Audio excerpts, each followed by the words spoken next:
Good morning. It's a beautiful sunshiny day here in central Illinois.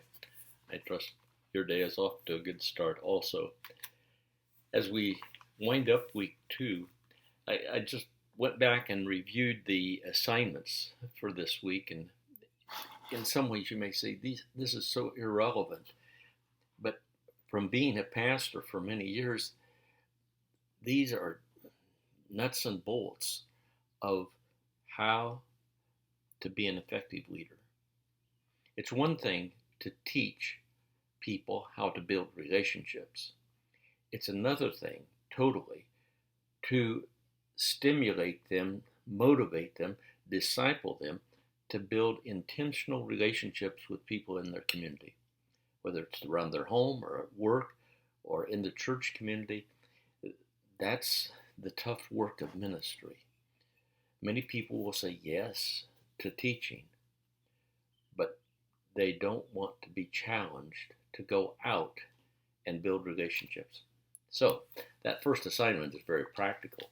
And I like the assignment number 2 about implementing Hebert's article.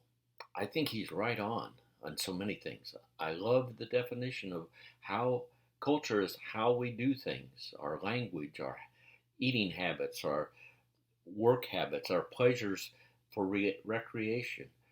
Those are all part of who we are, each different.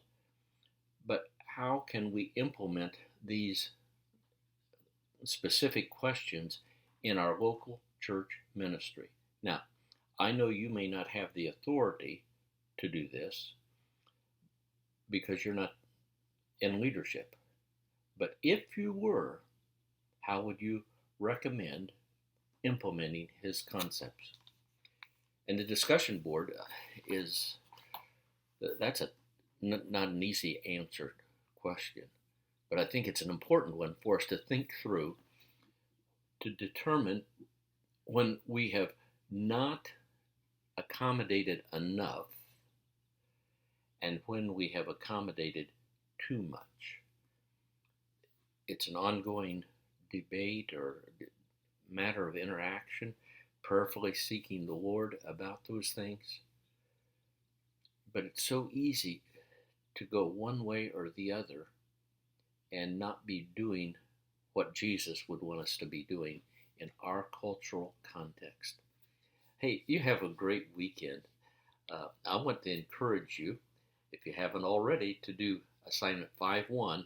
Listen to a church service from a mega church, not your own, but another, and participate as assignment 5.1 says, and go ahead and turn in that blog. I'll accept it, I'll read it, and I'll interact with you about it. But that's great. Hey, I enjoy having you in class and the opportunity to learn together more about culture. God bless you.